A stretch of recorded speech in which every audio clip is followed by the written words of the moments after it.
So how's it going on the tour? You guys are playing yet, or is it starting in a week from now? Oh, we're constantly on the road.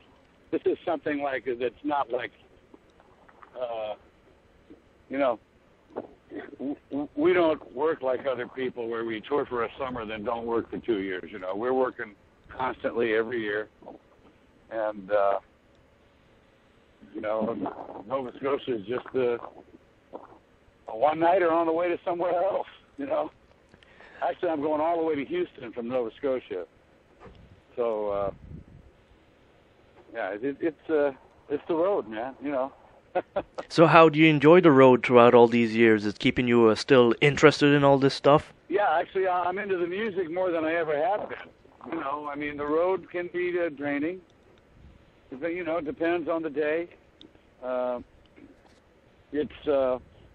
It's a lifestyle that I've been living for a long, long time, and I can't see myself doing anything else. Most of the time, it's very enjoyable. You know, you get to go to places that you wouldn't normally go to, and you get a nice, clean hotel room, and sometimes you get a nice new rental car. It's all right.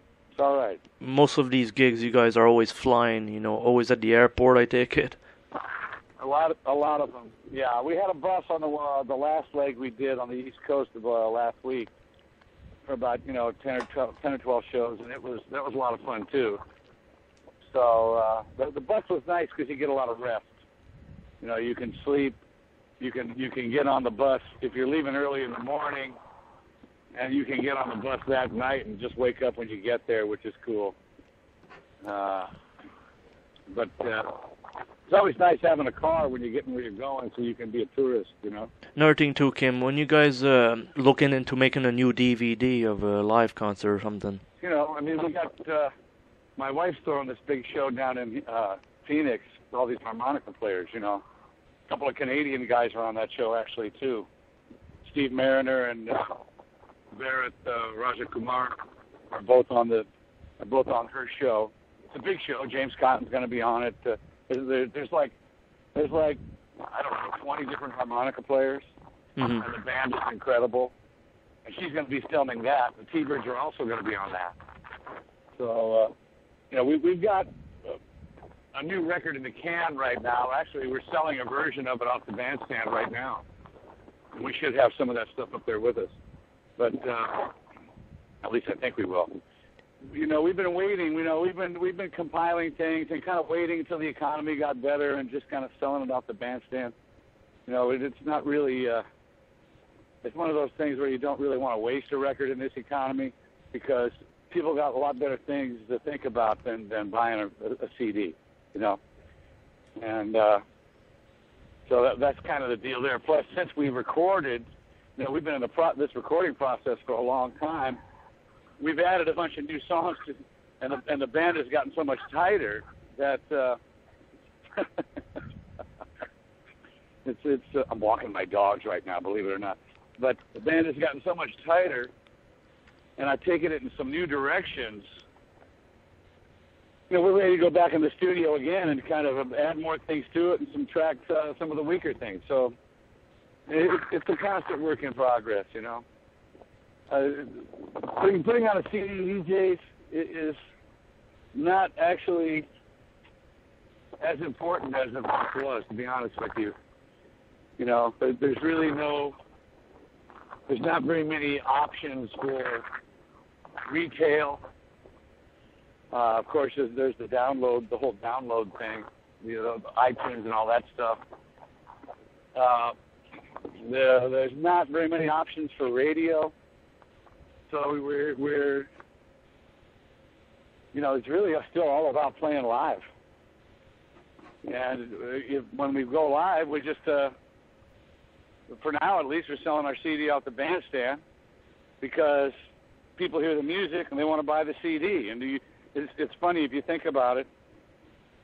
When you're in a city, in the old days when the record stores were buying your stuff, even if you had hit records, you know, they might order 20 of them or something for a store, right? That'd be high. You know, they might order 5. Well, we'll go out to a gig and sell 30 or 40 or 50 of them. So it's you know, it actually works out better for you. I mean, eventually, I'm sure we're going to make some kind of deal with somebody because there's a lot of people calling. But as of right now, you know, I don't see any rush. You know, I'm kind of liking things the way they are. The band's working constantly. It's working our asses off. It's just kind of got to play it by ear, you know. And Kim, what's the album title for this new one? Fabulous Thunderbirds. That's it. Self-titled. So self-titled. And so you're saying online, like at your website, you can't purchase this either, or is it strictly live? Yeah, well, now you can just begin to purchase the CD online as well. Yes, but that's been a work in progress too, getting that whole website thing together. I'm a pretty low tech guy, you know, and I haven't. It's just now coming together after all these years to where we can do things with it, like an online store. I mean, to me, a website is there just to let people know where you are, and it's got to be current. But of course, now with all the social networking and all that stuff, and the Facebook and the Twitter, and you know, whatever the next one's going to be, you know, because they're going to have to think of something. Otherwise, it's going to get old, you know. But you kind of got to keep up on that stuff. I'm not really much at that either. I let other people handle that. Some of the guys in the band are on Facebook. I'm not really. I don't know. I just can't do it. You know, I just can't. So far, I haven't been able to do it. I haven't been able to bring myself to do it. I'm too old to do it. If Kim Wilson ain't got a Facebook account, he ain't gonna definitely have a Twitter account. No. No, I don't have a Twitter account.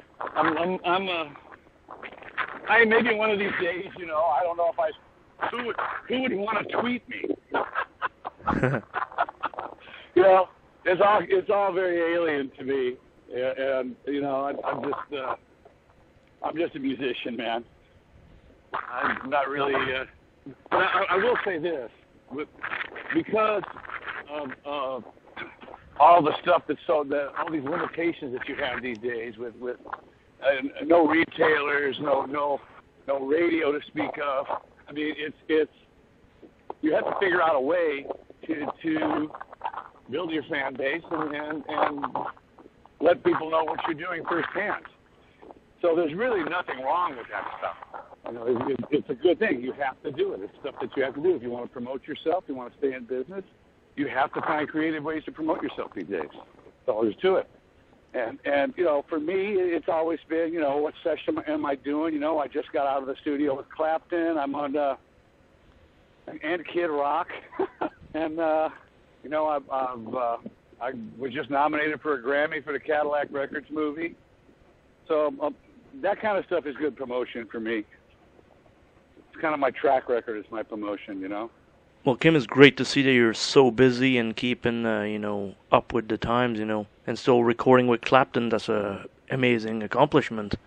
Yeah, I enjoyed it. You know, I go way back with the guy, and we went on tours in the '80s together, and it was nice that they called me up. You know, I was on quite a few tracks. It was just a lot of good old blues stuff, you know. Bo Diddley, Snooky Pryor, Jimmy Rogers, people like that. It was real enjoyable, you know. We were cutting it all live with a great band. A lot of guys that I knew, you know, from other studios.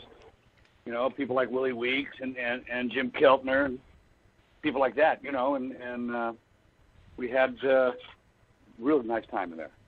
They were very nice to me. Well, Kim, we're looking forward to seeing you August 13th in Nova Scotia, the Dutch Mason Blues Festival.